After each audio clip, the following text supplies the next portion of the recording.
Mesdames, Mesdemoiselles, Messieurs, bonjour, en public, en direct, à l'occasion de cette deuxième édition de Planète Entreprise. Nous allons tout de suite commencer nos travaux. Et mesdames et messieurs, je vous demande de réserver un accueil chaleureux à notre intervenant. Alors je vous le présente, Gabriel Chapiro, c'est à la fois le directeur des stratégies d'une grande agence. Il va se présenter dans quelques instants.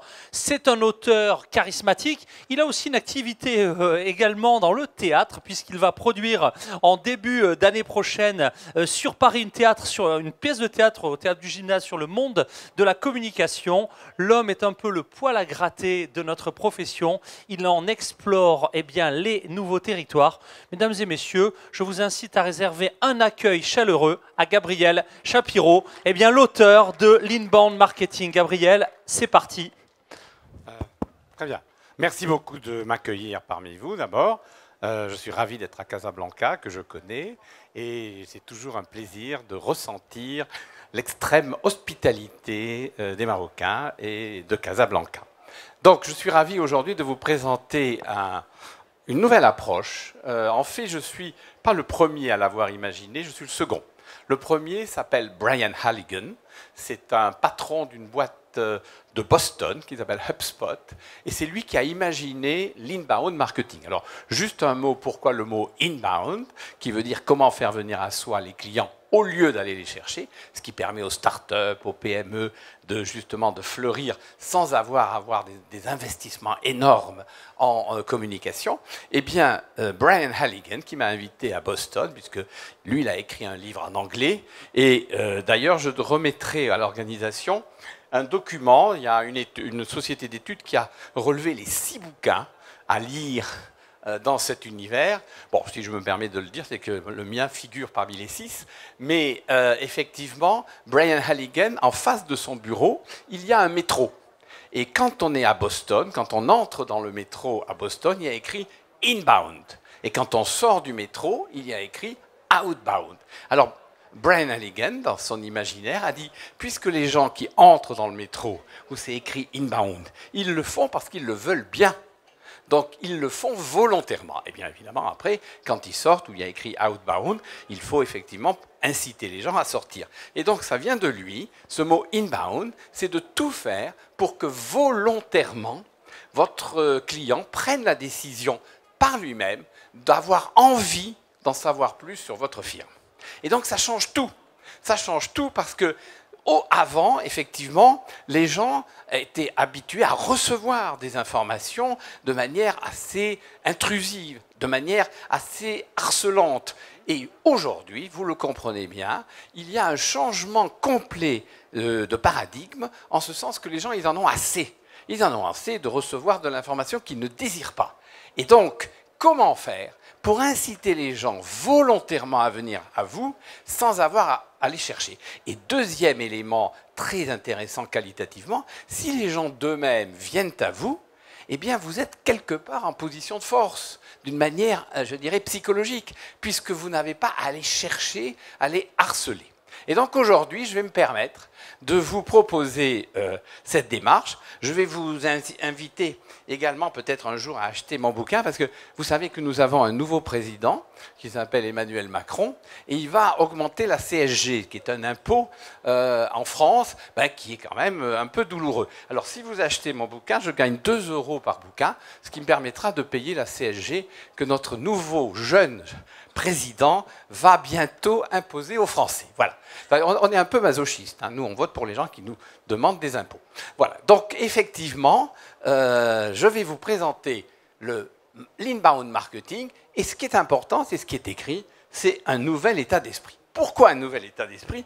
Parce que, mesdames et messieurs, ce qui me paraît aujourd'hui déjà un peu iconoclaste, c'est désormais par l'offre que l'on suscite la demande et non l'inverse. Ça change tout. C'est-à-dire qu'on a passé des années à dire « il faut répondre à la demande ». Eh bien non, bullshit, comme je dis. Il faut arriver à faire en sorte que votre capacité à offrir de nouvelles idées, à proposer de nouvelles prestations, à proposer de nouveaux produits, incite les gens à considérer votre démarche comme un besoin. Et d'ailleurs, il y a des exemples qui pullulent. Croyez-vous que Apple a fait des études de besoin pour inventer les tablettes, pour inventer les iPhones? Nespresso n'a jamais fait d'études de besoin pour inventer tous ces produits qui aujourd'hui font florès. Donc, cette démarche qui, évidemment, est nouvelle, où l'offre précède la demande, ce qu'on ne faisait jamais. Et on ne le faisait jamais, pourquoi? Parce que nous avions face à nous un gourou.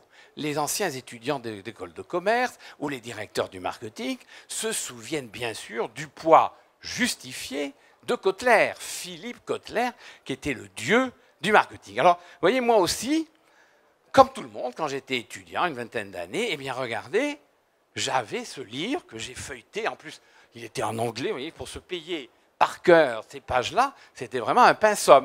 Le Kotler, le fameux Kotler. Eh bien, aujourd'hui, mesdames et messieurs, permettez-moi de faire un geste iconoclaste et de foutre le Kotler à la poubelle. Car je vais essayer de vous convaincre ou de vous amener à réfléchir à ce que cette démarche kotlérienne, qui avait toute sa place, et je me suis permis de mettre cette photo qui ainsi illustre ma position. Kotler, qui est un formidable bonhomme, je l'ai même rencontré aux États-Unis, c'est le chantre de la réponse aux besoins. De la réponse aux besoins, qu'ailleurs dans toutes les boîtes, lorsque vous lancez un produit, ben, qu'est-ce que vous faites? Une étude de besoin. Pourquoi voulez-vous telle ou telle chose? Pourquoi voulez-vous, avez-vous besoin, etc. Mais quand vous faites qu'une étude de besoin, mesdames et messieurs, je peux vous dire que vous faites comme votre concurrent. Parce que le concurrent, il a fait aussi une étude de besoin. Et il est arrivé aux mêmes conclusions. Et alors, il fait la même politique. Et vous êtes dans un état exaspéré de concurrence. Parce que le concurrent faisant plus ou moins la même chose, qu'est-ce qui vous reste? À être encore meilleur, à faire des produits encore plus valorisants et, bien sûr, à baisser les prix. Oh, quelle fatigue! Alors, c'est pour ça que je voudrais vous inviter à une nouvelle réflexion. D'abord, dans la vie aujourd'hui, il y a quelque chose de fondamental. C'est Internet. Aujourd'hui, comme je le dis souvent lorsque je donne des conférences à des vendeurs, je dis, mesdames et messieurs, aujourd'hui, de chasseur, vous devez devenir gibier. C'est-à-dire que le client qui vient de vous voir, qui veut acheter n'importe quel produit ou n'importe quelle prestation, il en sait autant que le vendeur. Alors vous n'allez pas recommencer l'analyse transactionnelle de celui qui sait par rapport à celui qui ne sait pas, du professeur par rapport à l'élève, du parent par rapport à l'enfant. Celui qui vient vous voir, il en sait autant que vous. C'est pour ça qu'au lieu de mettre l'accent sur un circuit de décision, moi je vous invite à mettre l'accent sur un circuit d'influence. C'est par l'influence que vous allez décider. Et vous savez bien, quand quelqu'un vous recommande un produit de votre famille, de vos collègues, eh bien, vous êtes plus tenté à l'acheter que si un vendeur vous avait harcelé. Alors, ce circuit-là, c'est celui que je vous propose d'investiguer, et en premier lieu, les ambassadeurs. J'ai même vu ici des stands où on parle des ambassadeurs de marque. Oui, arriver à trouver un certain nombre de clients complètement picousés à votre marque. Hein. Vous savez bien qu'il y a les excités d'Adidas, il y a les excités de Nike, il y a les excités de tel ou de Sony, etc. Eh bien, si vous arrivez à créer une communauté, et ce terme est très important, eh bien, c'est par cette communauté que vous allez réussir parce qu'elle va propager votre message et votre marque. Donc, c'est très important que quand vous avez à imaginer une politique de communication, ça vous coûtera d'ailleurs moins cher, essayez d'abord de ressentir quels sont les ambassadeurs de marque, c'est-à-dire les clients qui vous sont les plus fidèles. Ensuite, les early adopters, ça c'est un terme américain que j'ai pris à Brian Halligan, c'est-à-dire ceux qui viennent d'acheter chez vous ou ceux qui viennent de tester votre produit. Fantastique cible qu'on oublie souvent parce qu'eux, ils viennent d'acheter votre produit. Il n'y a qu'une seule alternative, où ils sont aimés ou ils n'ont pas aimé. Alors s'ils n'ont pas aimé, je peux vous dire, vous avez non seulement perdu, mais ils vont faire du buzz. Donc, ce que j'appelle, il faut que vous arriviez à créer une communication que j'appelle la communication, il y a d'autres bruits, une communication du bon choix.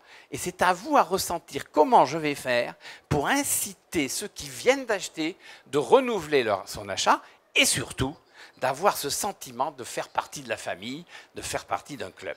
Ensuite, comme vous voyez, il y a les influenceurs, il y a tous ceux qui, parmi ceux que vous connaissez, que ce soit les journalistes, que ce soit les syndicats, que ce soit les clubs, que ce soit tous ceux qui entourent votre firme, il convient de mettre en œuvre une stratégie, souvent de relations presse, pour pouvoir faire en sorte que le buzz soit positif.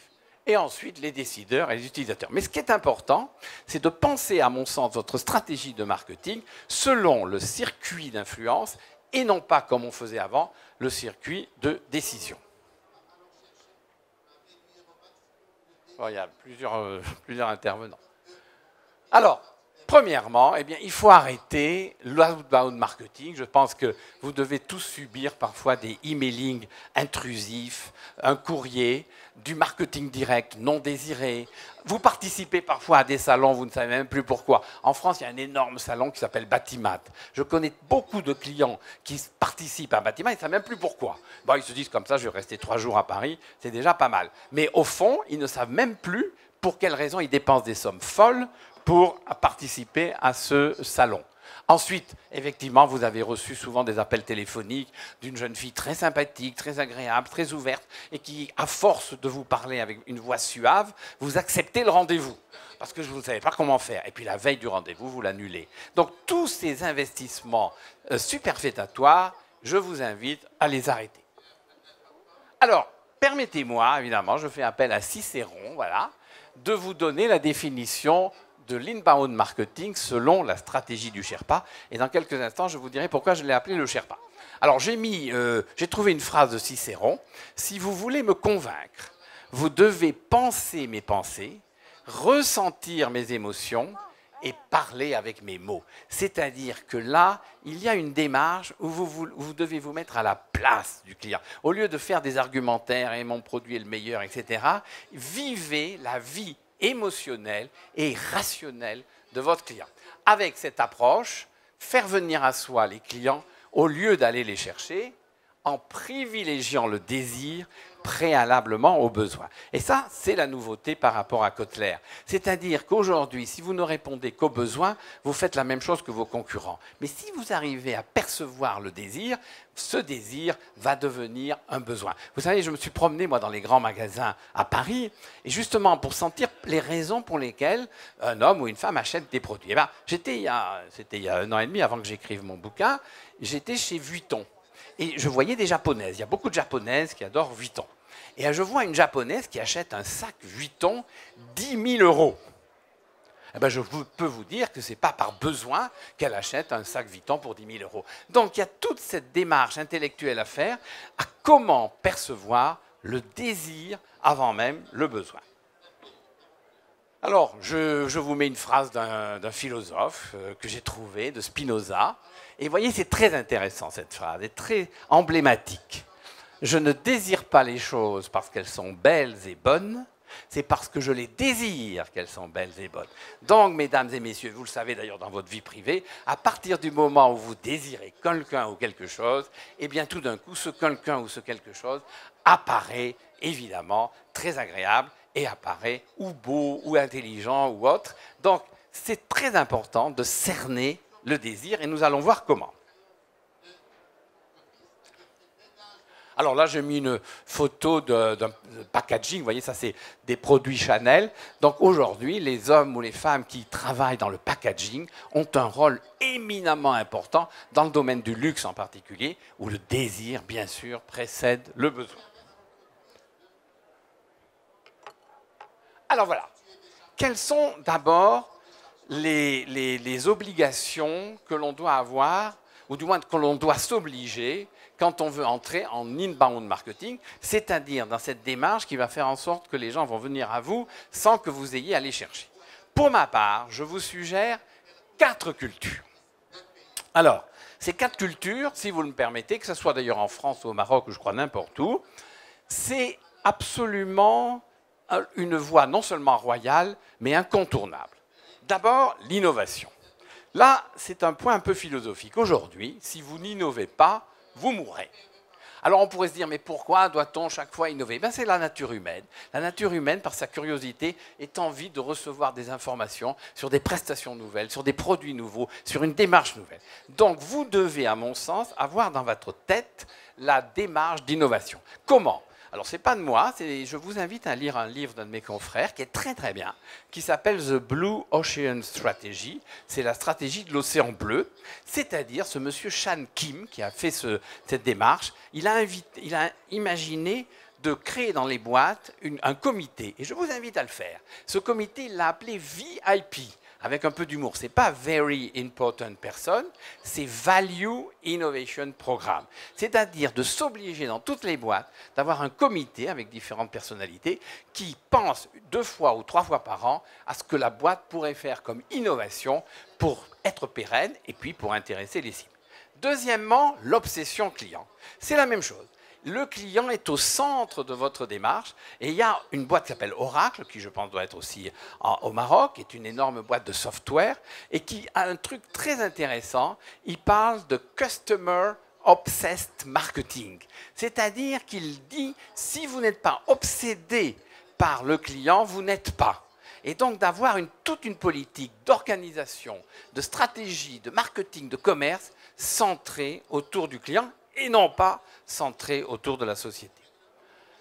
Troisièmement, la différence. Ah, mesdames et messieurs, je le dis souvent, que ce soit aux étudiants ou à d'autres, si vous n'êtes pas différent en marketing, vous n'êtes pas non plus. C'est-à-dire, comme disait Thomas Jefferson, qui était le président des États-Unis, donc il y a longtemps qu'il est là, il disait à ses oies, il disait, il n'est pas nécessaire d'être le meilleur dans ce que vous faites, il faut faire ce que les autres ne font pas. Et c'est très intéressant, parce que si vous passez votre temps à chercher à être le meilleur, comme je vous l'ai dit, vous êtes fatigué. Par contre, si vous cherchez une voie de traverse à faire quelque chose que les autres ne font pas, vous n'avez pas de la concurrence, vous n'avez pas à baisser vos prix, vous n'avez pas à vous battre de manière extrêmement fatigante, et vous êtes reconnu comme un leader dans le domaine où vous avez créé cette différence. Et Shamkin appelle ça de trouver son océan bleu par rapport à l'océan rouge.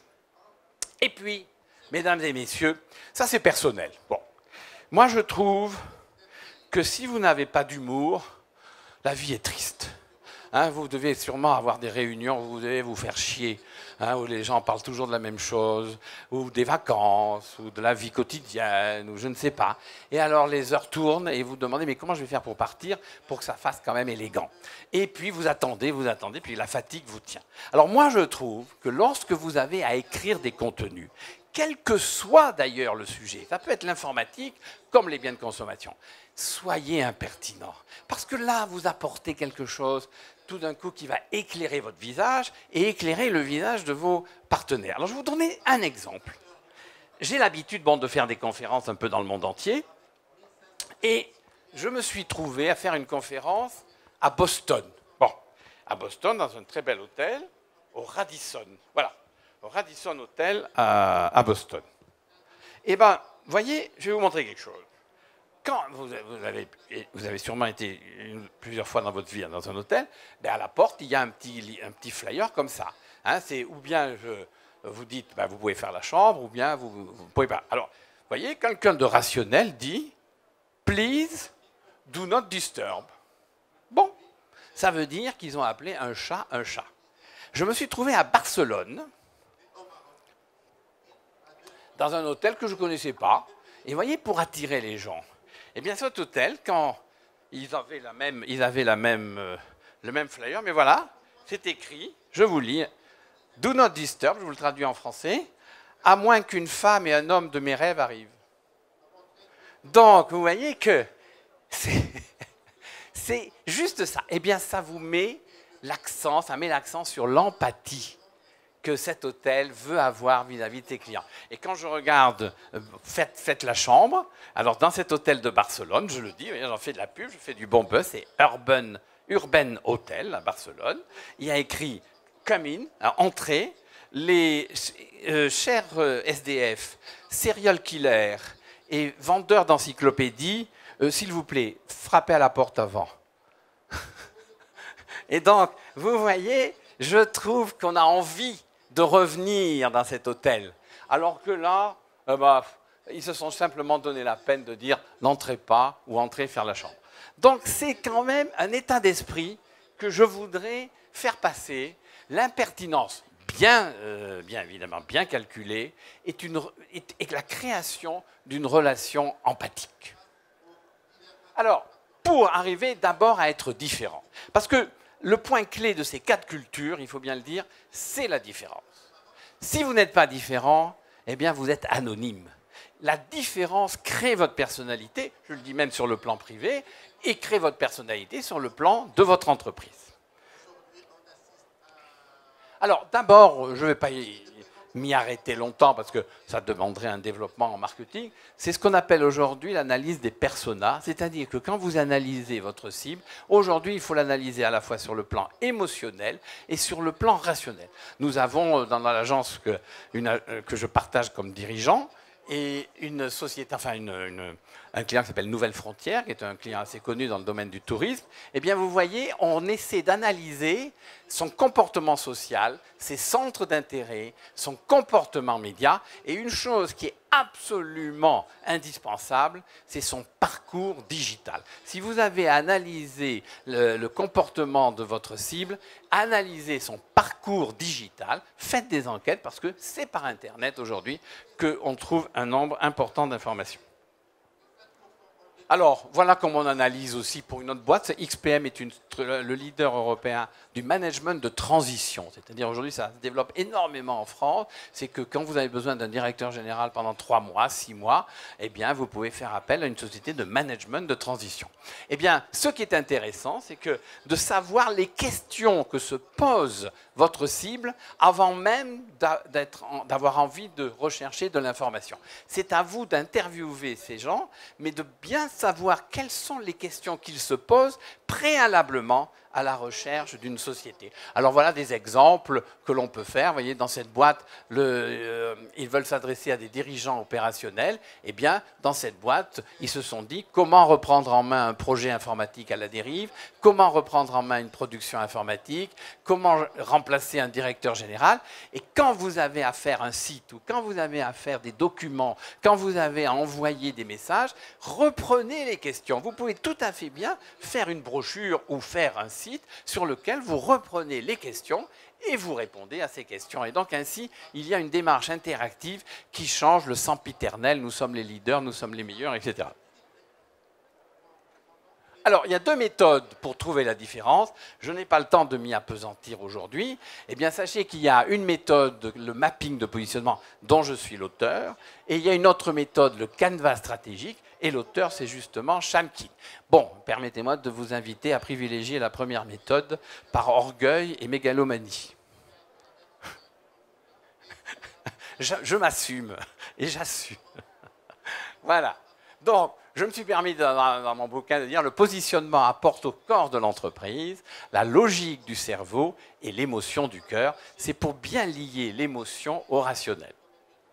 Alors, je ne vais pas m'y appesantir, il faudrait qu'on se revoie. Effectivement, il y a 4 approches pour trouver le positionnement d'une firme. Simplement de vous dire que certains privilégient un positionnement affectif, d'autres privilégient un positionnement rationnel, certains privilégient un positionnement altruiste et certains privilégient un positionnement nombriliste.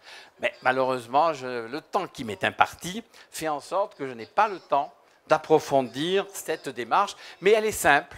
Et ça demande un atelier, comme je dis à mes clients, c'est-à-dire il faut passer une journée pour réfléchir à ce positionnement, en trouver ce qu'on appelle l'identité de marque et les valeurs qui y sont associées. Et on commence à 9 h et à 18 h, vous avez votre positionnement. Voilà. Alors, je voudrais vous citer un exemple qui est un de mes meilleurs, enfin des exemples les plus émouvants pour moi. J'ai été consulté par l'Institut hospitalier franco-britannique, qui est un hôpital à Paris, hôpital privé. Mais comme tout hôpital privé, maintenant, avec les lois en France, si vous voulez avoir des subventions comme hôpital privé, eh bien, il faut des clients. Et les clients pour un hôpital, ce sont des patients. Donc, il faut qu'ils trouvent des malades. Parce que sinon, moins de malades, ils ont moins de subventions. Vous voyez que même dans ce domaine-là, les exigences du marketing existent. Eh bien, on a travaillé avec les recherches de positionnement et on a trouvé cette phrase. c'est la recherche de la différence. Pourquoi? Quand j'ai interviewé les dirigeants de l'Institut hospitalier franco-britannique, ils m'ont dit « Ah, il faut que vous arriviez à dire que nous sommes un hôpital qui soignons très bien. » Ben, je dis, écoutez, qu'est-ce que vous voulez faire d'autre, hein? Je m'interroge, vous n'allez pas vendre des goodies. Donc, il faut arriver à trouver une différence. Montrer que vous avez des bons chirurgiens, de bons infirmiers, tous les hôpitaux disent la même chose. Donc, quelle est la différence? Eh bien, à force de réfléchir avec eux, j'ai trouvé cette phrase, au-delà de l'excellence de leurs soins, les équipes de l'Institut hospitalier franco-britannique développe une véritable philosophie du care, créant un climat de confiance avec chaque patient accueilli qui traduit son attachement à l'Institut. Ce qui est important là, c'est la notion de philosophie du care. C'est-à-dire que je leur ai dit, ça, ce serait bien pour être différent. C'est qu'au-delà du soin, vous vous préoccupiez du bien-être du patient qui vient à l'hôpital et qui doit retrouver quelque part une atmosphère familiale ou très personnelle. Et ça a permis, avec ce sujet qui est une différence, parce que le care, c'est une philosophie qui vient d'un penseur anglais et qui veut dire bien-être et qui veut dire justement cet aspect très personnel. Et alors, ça a permis, vous voyez, de créer ce qu'on appelle un logotype. Et la signature, dans notre jargon, c'est le slogan qui est sous le nom de marque, au-delà du soin, vous comprendre. Et donc, vous voyez que si vous passez du temps à analyser votre positionnement, eh bien, tout ce que vous allez faire est cohérent. Et là, je le dis, souvent, on vient nous voir, ah, faites-moi un logo, faites-moi un site, faites-moi ceci. Non! D'abord, pensez à votre positionnement. D'abord, pensez à la personnalité de votre firme. Et un de mes maîtres à penser, il y a un certain temps qui s'appelait Jacques Séguéla, qui était un publicitaire bien connu, disait qu'une firme doit exprimer sa personnalité, son style et son caractère. Eh bien oui, si vous avez un positionnement, vous arrivez à cela. Et alors, j'ai fait créer dans cette boîte ce que j'appelle un comité VIP, Value Innovation Programme, et je me félicite. Et je suis très heureux que la communication les a incités à avoir un programme d'engagement dont le premier, je ne sais pas ce qui se passe au Maroc, mais en France c'est un souci, c'est au problème des urgences. Aux urgences, il y a souvent les gens attendent. Eh bien, dans cet hôpital, j'en fais la publicité, eh bien, dans cet hôpital, vu la signature, vu le positionnement, ils se sont engagés à ce que les patients n'attendent pas plus de 2 heures aux urgences. Et quand ils ont engagé des gens, au lieu d'engager des gens, une infirmière de plus, ils ont engagé des gens au niveau des urgences. Parce que c'est au niveau des urgences en France que l'image d'un hôpital se valorise. Donc vous voyez où se niche la communication et quel est le rôle de la communication dans le comportement en interne comme en externe. Alors voilà ce qu'on appelle la charte des valeurs. Effectivement, j'ai incité l'hôpital à écrire, aussi bien en interne, on arrive là, on parle de social selling, c'est-à-dire que le comportement du personnel doit être à l'image de son positionnement. Et donc, on a écrit « Notre hôpital s'engage » avec un certain nombre d'engagements tout à fait liés au bien-être. Un exemple, peut-être que c'est une idée, mais nous sommes en train de le mettre en œuvre, vous pourriez le mettre en œuvre peut-être dans un hôpital de Casa. Eh bien, pour créer ce bien-être, nous avons créé un réseau Internet interne pour les patients, pour les malades. Et un malade qui s'ennuie dans sa chambre peut pianoter et peut trouver quelqu'un qui joue au bridge dans une autre chambre ou qui a la même passion sur la littérature ou la musique.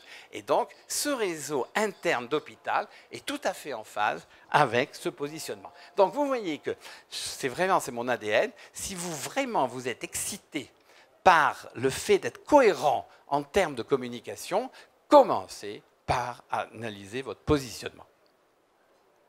Alors voilà, nous arrivons, mesdames et messieurs, à ce que j'ai, moi, nommé la stratégie du Sherpa. Alors pourquoi la stratégie du Sherpa?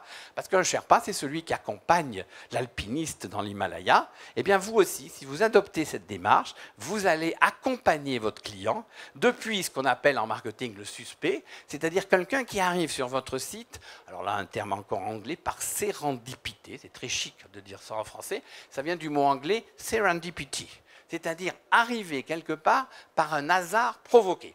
Alors au départ, il est attiré Ensuite, il faut le séduire. Ensuite, il faut le convertir. Ensuite, attention, il ne faut rien faire sans sa permission. Ensuite, il faut conclure. Il faut bien qu'il signe un jour le contrat. Et ensuite, il faut le fidéliser. Eh bien, ces 6 étapes, je vous invite à le suivre pour entrer en inbound marketing. Donc, vous passez du suspect, celui qui ne sait pas du tout pourquoi il est là, à l'ambassadeur de votre marque. Et ça, je trouve que c'est un parcours alléchant, sympathique, qui relève d'une certaine éthique du marketing, et je vous invite à le mettre en œuvre. Alors, ne me dites pas que ça coûte cher. Ça ne coûte pas cher si on prend un certain nombre de moyens que l'on va voir. Ça peut coûter cher si on veut vraiment entrer en inbound marketing et s'imposer dans cette démarche-là. Mais moi, je me rends compte qu'avec nos clients que j'ai quelquefois pris des startups, eh bien, en commençant progressivement cette démarche, ils se sont créés une communauté d'ambassadeurs et maintenant, ils sont très successful, comme on dit. Alors, d'abord, on va passer en revue tous ces points et puis je me permettrai de vous suggérer quelques outils de communication qui permettent d'accentuer chacun des verbes. Alors le premier, vous voyez, j'ai mis une phrase de Maria Callas. Il vaut mieux, qui est une grande chanteuse d'opéra, qui était malheureuse, il vaut mieux être une bonne chanteuse populaire qu'une mauvaise chanteuse d'opéra. C'est-à-dire qu'il vaut mieux être très brillant dans ce que vous faites au lieu de chercher d'imiter les autres. Eh bien, voilà les outils. Pour passer de suspect à curieux, un point très important, c'est d'être conscient de votre stratégie éditoriale pour attirer. Là aussi, soyez différents et impertinents. Alors, je vais vous proposer quelques recettes que j'utilise. Alors, évidemment, vous pouvez suivre ou ne pas suivre. Si vous voulez avoir une stratégie éditoriale reconnue, eh bien, il faut essayer justement de trouver des chemins. Alors, effectivement, les 2 premiers points, c'est d'avoir un site et un blog. Et moi, je suis pour, vous voyez, comme je dis souvent chez mes clients, moi, je suis pour la démocratie directive. C'est-à-dire que je veux bien que tout le monde discute, mais à un moment donné, il faut un arbitre. Eh bien, le blog est aussi nécessaire que le site. Il y a qui disent, oui, je vais. Non, le site, souvent, est un site vitrine, ce qui est un tort. Il faut que le site soit interactif, on va voir comment. Mais le blog, c'est l'expression de votre personnalité. Alors, je vous invite à 2 principes. Le premier, interdisez-vous le verbe être. Pourquoi? Parce que la langue française a ce charme que la grand-mère explique pourquoi il ne faut pas utiliser le verbe être. Si vous utilisez le verbe être, vous utilisez une phrase au passif. Et si la phrase est au passif, c'est que vous êtes passif. Si vous n'utilisez pas le verbe être, la phrase devient active. Et pourquoi? Eh bien parce que vous devenez actif. Faites l'exercice. Prenez n'importe quel discours, n'importe quel mail, n'importe quel article, vous enlevez le verbe être et vous le remplacez par le verbe d'action. Vous verrez le résultat, vous apparaîtrez comme quelqu'un de dynamique.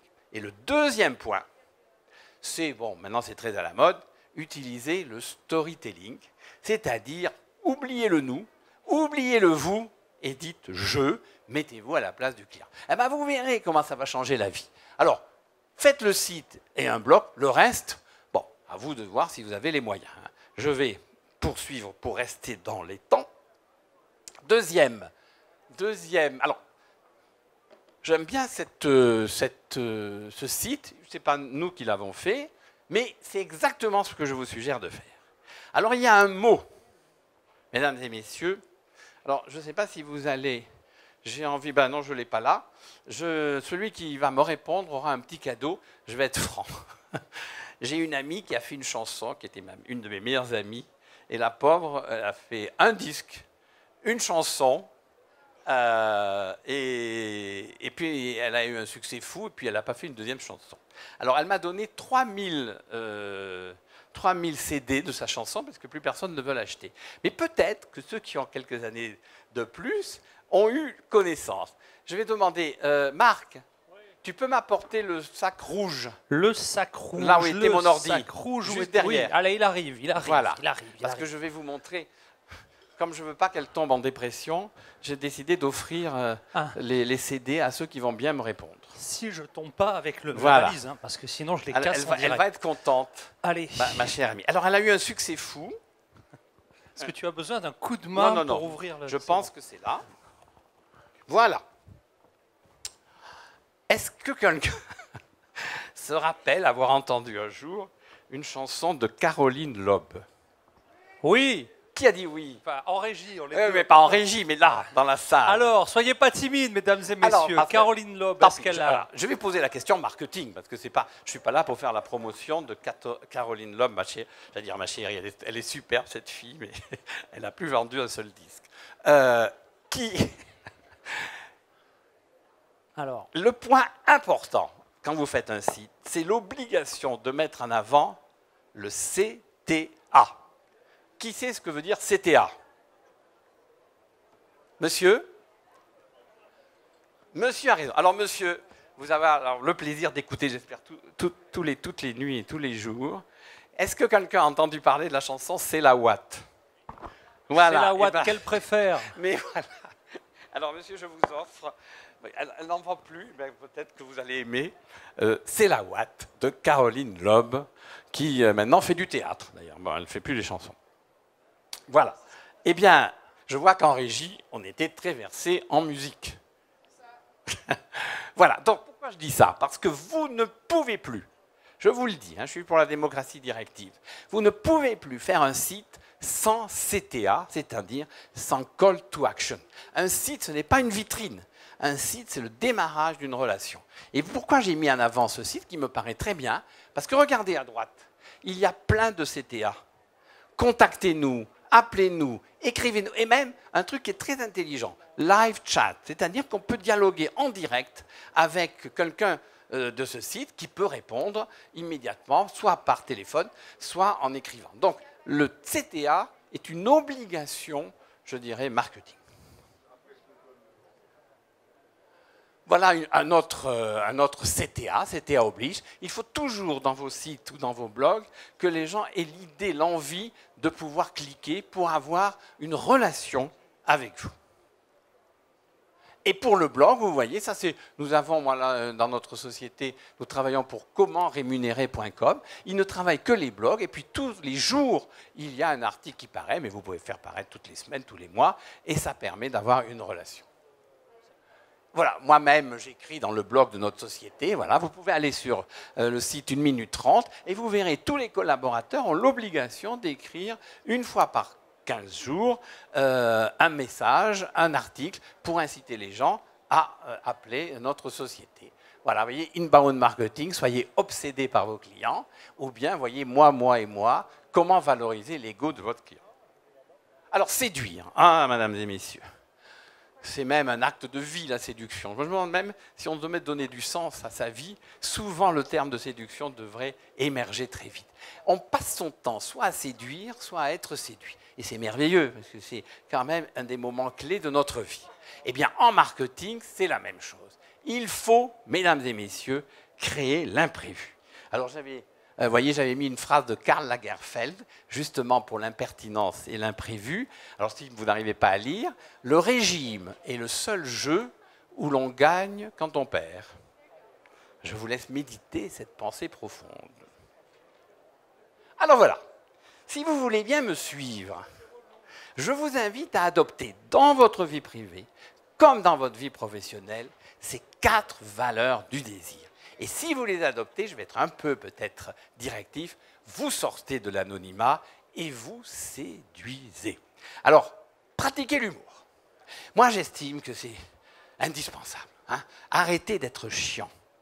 Et il faut sortir de cette linéarité, des mots convenus, des attitudes que l'on pressent avant même de les percevoir. Je suis certain, vous allez à des soirées, vous savez très bien comment ça va se passer. Et puis il va y avoir un repas, et puis vous allez partir, et vous allez vous ennuyer. Pratiquer l'humour. Le verbe est important parce que ce n'est pas avoir un sens de l'humour. Pratiquer l'humour, ça demande de lire, de regarder, de s'inspirer de ce que font d'autres, et surtout d'avoir un regard décalé. Deuxièmement, créer l'intrigue. Même en marketing, justement, au lieu de tout expliquer, d'aller de A jusqu'à Z, si vous voulez attirer les gens sans aller les chercher, ne leur donnez pas tout. Allez de A à X, et puis de X à Y, c'est eux qui doivent faire le premier pas. Ensuite, provoquer l'inattendu. Fabuleux l'inattendu. N'attendez pas le 31 décembre pour imaginer qu'il va se passer quelque chose. Provoquer l'inattendu en marketing, c'est créer justement une relation qui fait que les gens se disent « mais qu'est-ce qui se passe? Où allons-nous » Et ça incite évidemment à aller voir la société. Moi, je vous donne un exemple personnel. À Paris, il y a une place, je ne sais pas si vous la connaissez. Ah tiens, je vais encore donner un cadeau. Ah, elle va être contente, ma copine. Je vais vous donner l'endroit où je demande aux gens de venir me retrouver. Ah mais non, j'ai plus de disques, tant pis. Ça sera uniquement pour le fun. Je propose souvent à des amis ou à des gens que je connais moins bien, au lieu de dire « bon, ben, venez chez moi, nous allons boire un peu », je dis « rendez-vous place de Fürstenberg ». Est-ce que quelqu'un qui a été à Paris connaît la place de Fürstenberg? Eh bien, mesdames et messieurs, c'est la plus belle place du monde.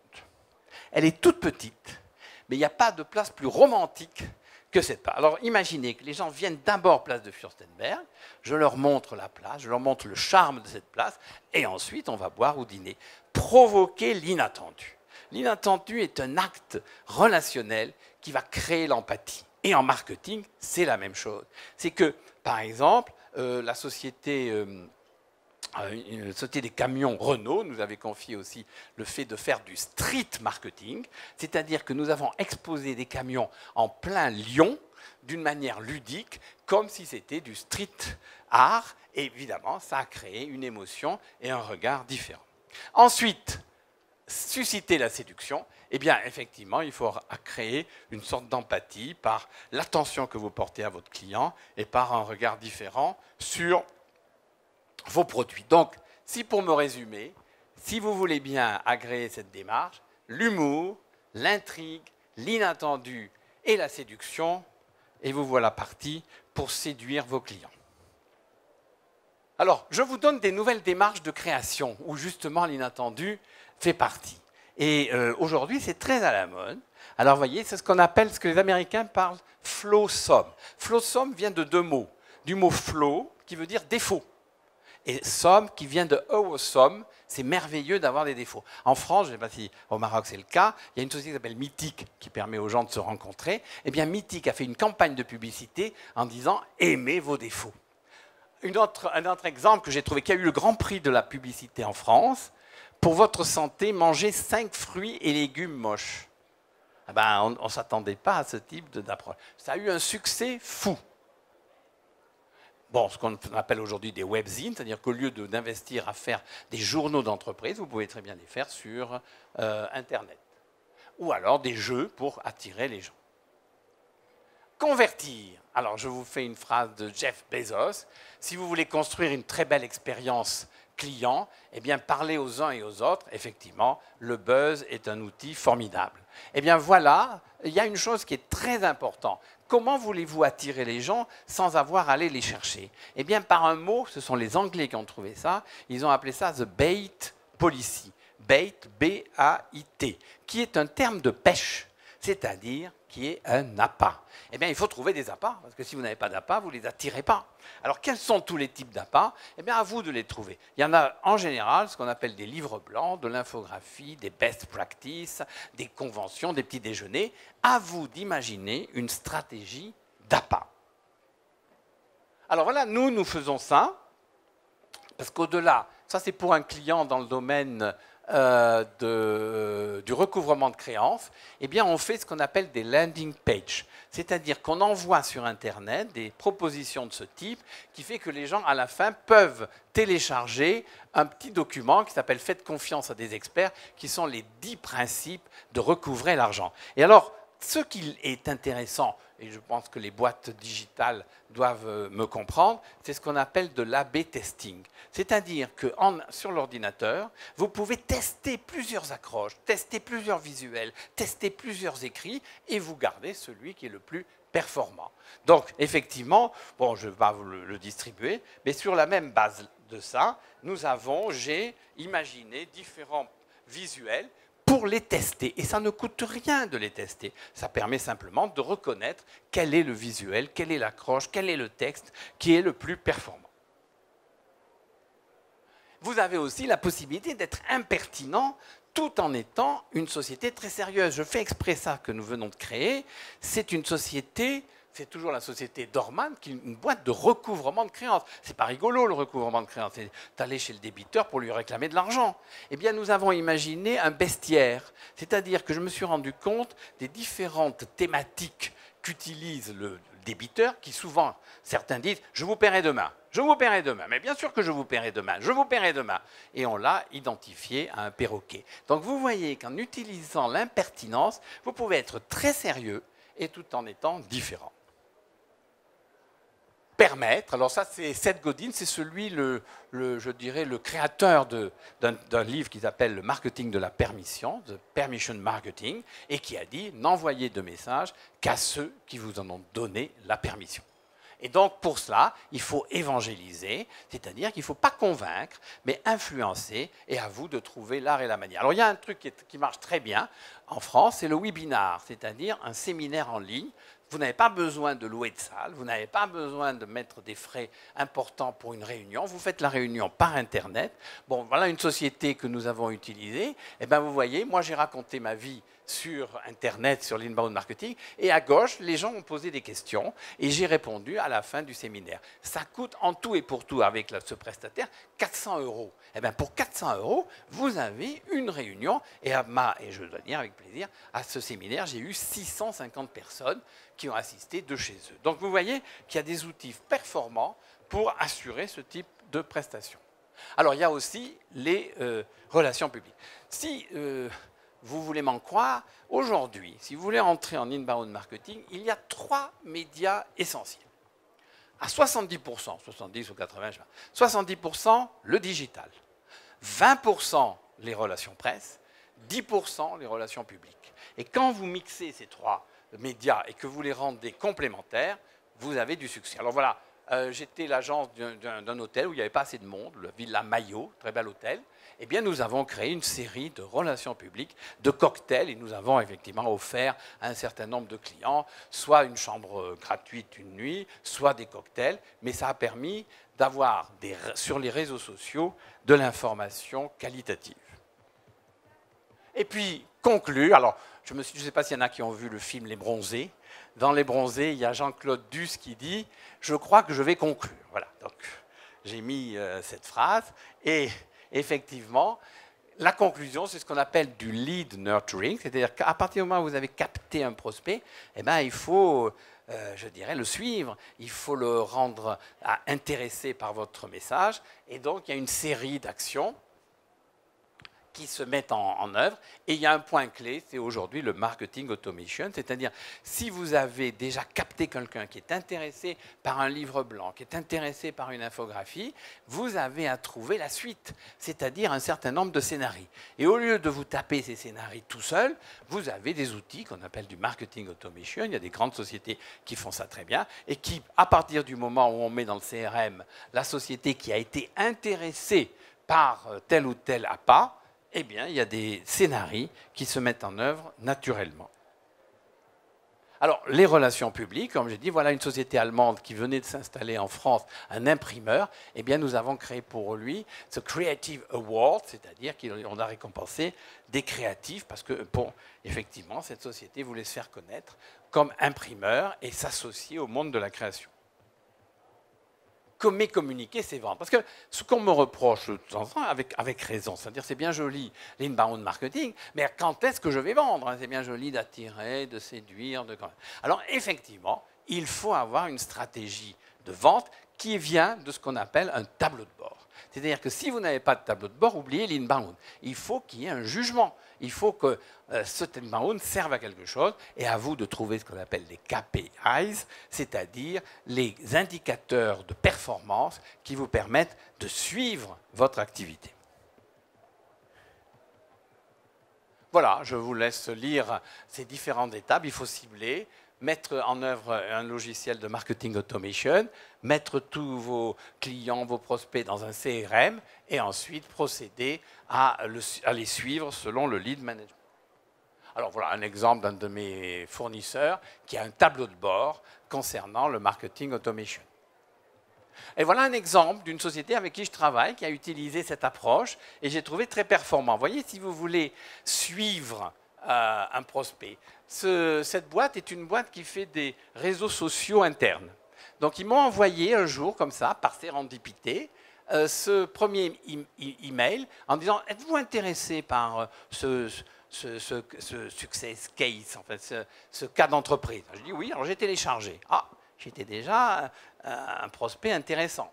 Ensuite, voilà, votre demande a été prise en compte, c'est-à-dire qu'effectivement, j'ai eu le droit de télécharger ce cas.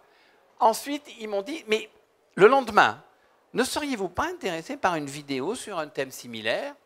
Ah, j'ai été intéressé. Donc, j'ai téléchargé la vidéo. Ah, mais pour eux, c'était intéressant. J'ai téléchargé un livre blanc, enfin, un cas d'entreprise, et j'ai téléchargé une vidéo.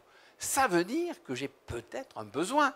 Et à ce moment-là, ils m'ont envoyé un dernier email en disant « Souhaiteriez-vous être contacté par nous pour prendre rendez-vous ?» Regardez la permission et la politesse. Je n'ai pas été harcelé, on ne m'a pas appelé, mais à la suite du fait que j'ai téléchargé 2 appâts, ils ont estimé à raison que j'étais intéressé par leur boîte. Eh bien, c'est ça que je vous suggère de faire.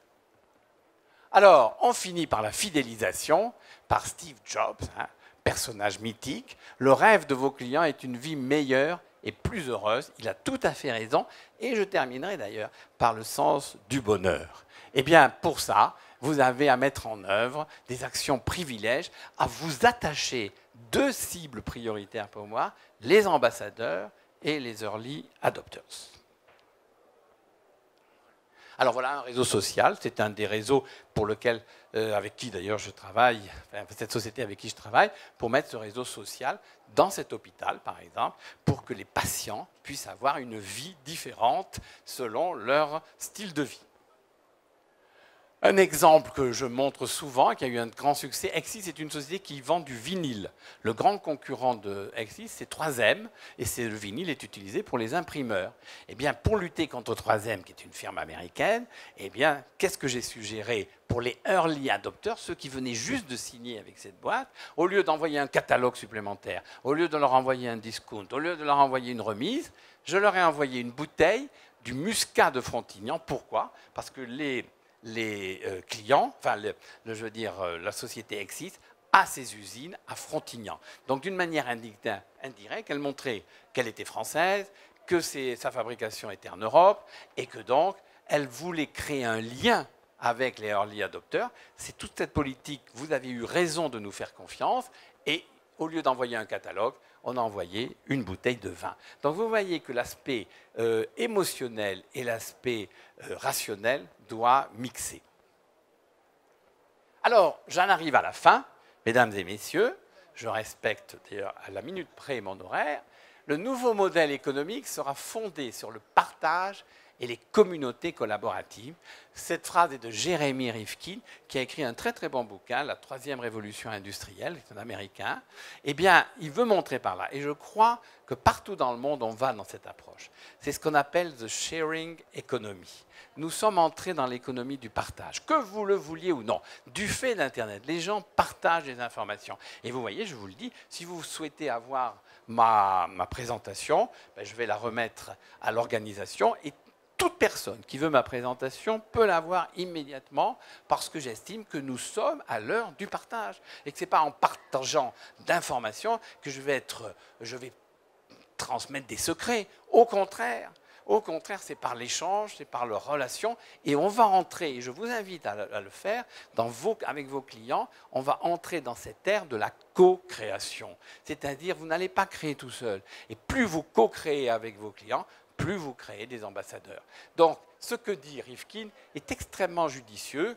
Nous sommes entrés dans l'ère du partage et des communautés collaboratives. Alors, je vais vous inviter, bien sûr, à adopter l'inbound marketing sans que cela soit une voie unique.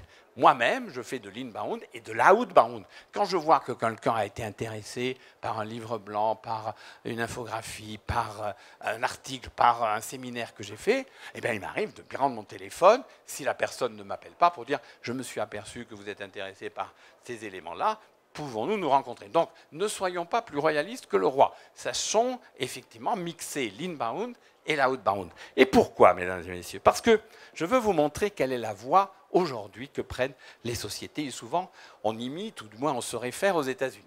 Eh bien, regardez, cette année, j'étais à l'Inbound Marketing Convention, que fait tous les ans maintenant Brian Halligan, qui est le père, le pionnier de l'inbound marketing. Eh bien, il y a eu 19 000 personnes au mois de novembre dernier à Boston, dans un amphithéâtre extraordinaire.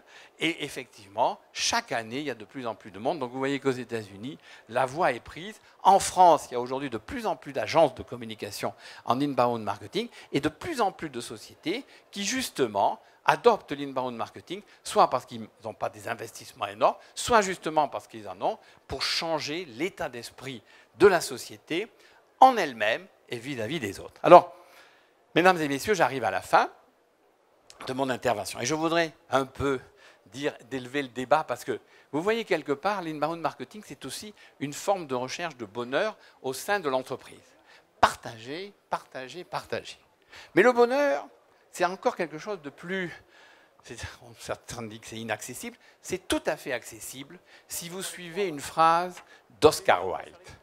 Oscar Wilde a une phrase magnifique sur le bonheur. Il a dit « Le bonheur, ce n'est pas d'abord une station de train que l'on atteint, ce n'est pas une destination, c'est avant tout une certaine façon de voyager. » Alors, mesdames et messieurs, permettez-moi ce soir à Casablanca de vous souhaiter bon voyage.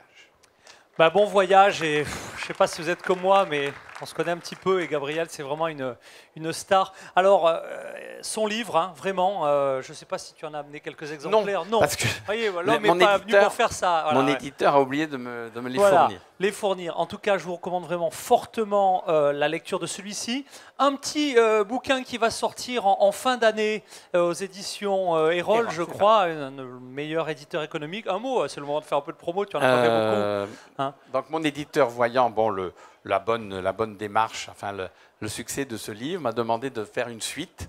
Et comme ce livre parle, comme vous l'avez vu, de concept, eh bien le prochain bouquin s'appellera L'Inbound Marketing au quotidien. C'est toutes les recettes, c'est toutes les actions dans le concret que je me permettrai de vous suggérer.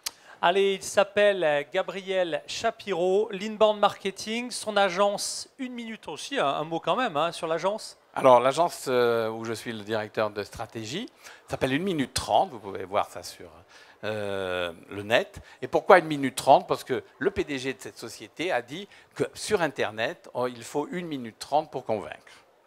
Merci. Mesdames et messieurs, on se quitte en musique. Francky, Gabriel Shapiro et tout de suite, l'inauguration officielle de Planète Entreprise. Reste avec nous, c'est dans quelques instants. À tout de suite, je compte sur vous. Merci.